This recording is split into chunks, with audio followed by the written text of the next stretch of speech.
Ron took a class from me in about 1978, so we've known each other for a long time. Little did I know that he would go on to become the leader of his own very important union and a leader of the South Bay Labor Council and do so many other things. Among them, he's now in charge of my pension. As a faculty member at San Jose State, I'm under CalPERS, and of course he's on the CalPERS board. So he's playing a really important role in my life still. I remember him as a student. This is pretty remarkable because it's over 30 years ago. And I remember it partly, of course, because we've kept in touch over the years doing similar things. Our paths have crossed. But even then, he had that twinkle in his eye. You could tell he was engaged. You could tell he was listening. He made you a little nervous if you're lecturing to him because you could tell he was paying attention. He was a history major. He should have been a political science major. But he took a bunch of political science classes, and he has a natural instinct, a flair for politics, which showed up in his career. I watched Ron through the years and got to know him better as he moved through different positions in Local 428. And he emerged as a very strong leader, not only of this local, but in the whole region, particularly Northern California. Ron probably showed his greatest talent in 2006, 2007, when he was instrumental in putting together the merger of Local 5, which is the combination of 7 local unions in the Bay Area, which obviously has its own challenges of trying to bring together 7 different organizations, 7 different leaderships into one. Something which was sorely needed and something which built power for the workers we represent.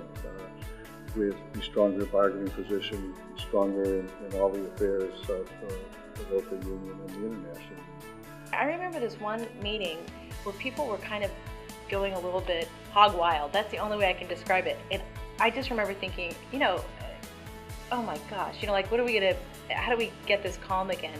And it was the first time I'd ever seen Ron use a gavel, bam with the gavel, calms the room down overnight. And I thought, oh my God, I'd never seen that in him, but appreciate it. And appreciate that he used it so sparingly that I don't know if the room calmed down because his voice was strong or because we all were like, did Ron just do that? And so it might have been a little of both.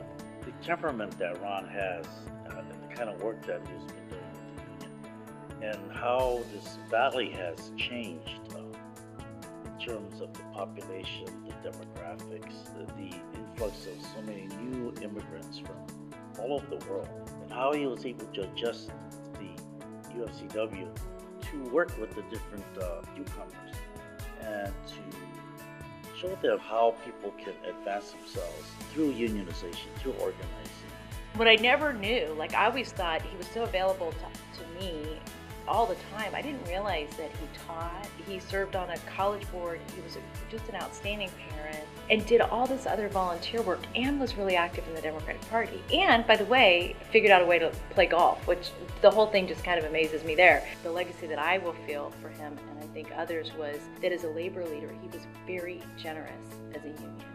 And what that meant was he created an environment where other people could be generous, other unions, and other union leaders could be bold in sticking up for people. And, I will remember that for the rest of my life.